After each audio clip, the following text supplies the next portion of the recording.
নমস্কাৰ। আজি আমি হিন্দু ক্ৰান্তি দল ডিব্ৰুগড় জিলাৰ পৰা এই শিৱসাগৰ নগাঁও অঞ্চলত আহিছিলোঁ। এই কঠিন পৰিস্থিতিত এতিয়া এনেকুৱা ইয়াত বহুত গাঁও আছে ভিতৰুৱা অঞ্চল, এতিয়া ইয়াত মানুহে খোৱা বস্তু পোৱা নাই।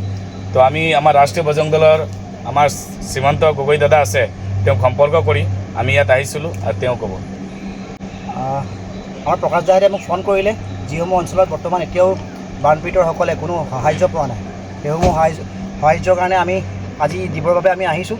এনে ভিতৰুৱা অঞ্চল আছে যি অঞ্চলত আজিলৈকে কোনো যান বাহন যাব পৰা নাই। সেই যান বাহন যাব নোৱাৰাৰ কাৰণে বহু মানুহ আজি বিপদত পৰি আছে, কাৰণ ৰাস্তা পদূলি এতিয়াও পানীৰ দ্বাৰা মুকলি হোৱা নাই। কাৰণ পানী আপোনাৰ কিছুমান জেগা অঞ্চলত পানী আপোনাৰ এআঁঠু, কিছুমান অঞ্চলত পানী এক কঁকাল। তো সেইবাবে সকলো যাতায়াত বিধ্বস্ত হৈছে। আৰু এয়াই ক'ম, আপোনালোকে যিমান পাৰে ভিতৰৰ অঞ্চলত দিয়ক, আকৌ এবাৰ কৈছোঁ। আৰু সেয়াই কথা। আৰু প্ৰকাশ দাক মই ধন্যবাদ জনাম, তেওঁ যেন শিৱসাগৰবাসীৰ এই বেয়া দিনত আজি ডিব্ৰুগড়ৰ পৰা আহি এওঁলোকে লগ দিছেহি।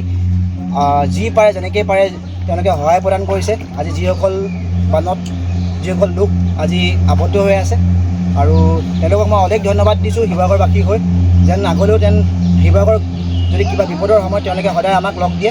এয়া কৈ মোৰ সমূহ ব্যক্ত সামৰিছোঁ। জয় শ্ৰীৰাম।